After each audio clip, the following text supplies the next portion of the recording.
On reste à la montagne avec la chronique culture, un festival d'humour à voir en direct depuis son canapé, mais qui se déroule au sommet, lui. Oui, voilà, il s'agit du Saint-Gervais-Mont-Blanc d'humour. C'est un festival hyper sympa, j'y suis allée, où d'habitude le soir on regarde des spectacles, la journée on skie.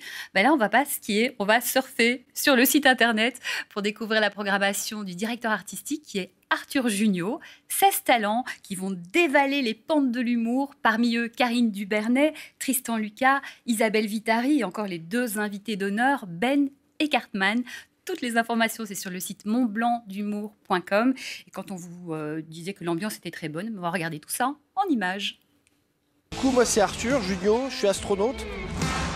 Je m'appelle Antonia Drandinger, je suis professeure de fitness, mais ici je suis là surtout pour la rigolade, la galéjade et le calembour.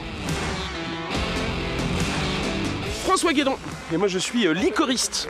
Je m'occupe de tout ce qui est liqueur, je suis ici pour mener une étude sur le Génépi. Martinez François et je suis comédien, humoriste et magicien en attente d'une nouvelle vie. Bonjour, Karine Dubernet. En profession, on sait plus.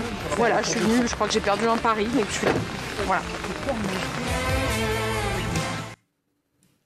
Ben, ça marche, ça fait rire. Oui, c'est vraiment, voilà, l'ambiance elle est comme ça, c'est un super festival à voir en ligne. Des images, vous le tenez à la main, Renaud tout beau avec son bandana rouge, le fameux image collector de ce chanteur toujours cher à nos cœurs. Oui, voilà, grâce à l'INA, la mémoire de l'audiovisuel, qui revisite toute sa carrière. Ça commence en 1975, l'année où pour la première fois Renaud pointait le bout de ses Santiago sur un plateau télé. Dans ce coffret collector, on retrouve une 50aine de chansons en live, des interviews, des duos, Francis Cabrel, Hugo Frey, et puis aussi des reprises de Georges Brassens, dont Renaud est un grand admirateur. Voilà, tout ça donc dans ce coffret qui s'appelle Tatatsin, et c'est aux éditions INA. Et quand on vous parlait d'images collector, regardez.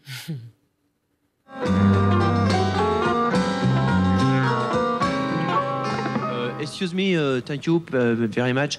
Is it possible to have an autre piano parce que celui-ci est complètement disaccorded.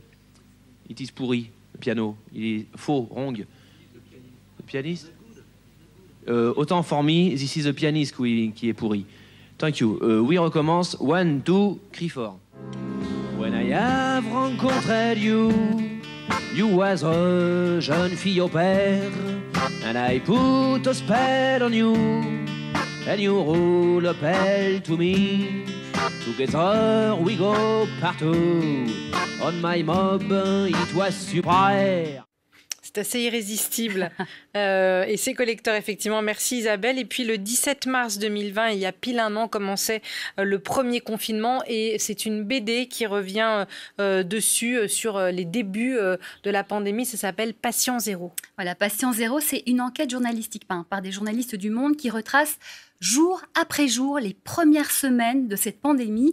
Ça commence le 31 janvier 2020. Ce jour-là, arrive sur le territoire français un avion militaire qui revient tout droit de Wuhan. À son bord, 193 civils qui échappent à l'épidémie.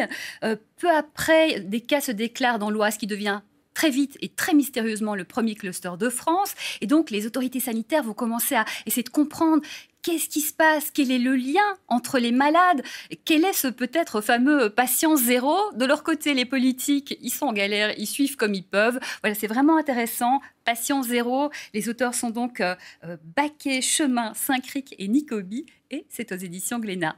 Merci beaucoup Isabelle. On a le temps de faire un petit récap de votre menu, de vos suggestions culturelles cette semaine. Oui, le ski, c'est surfait cette année. On surfe sur le site internet du festival Saint-Gervais-Mont-Blanc d'humour du 21 au 26 mars.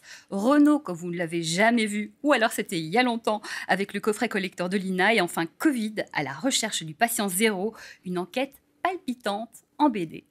Merci beaucoup Isabelle.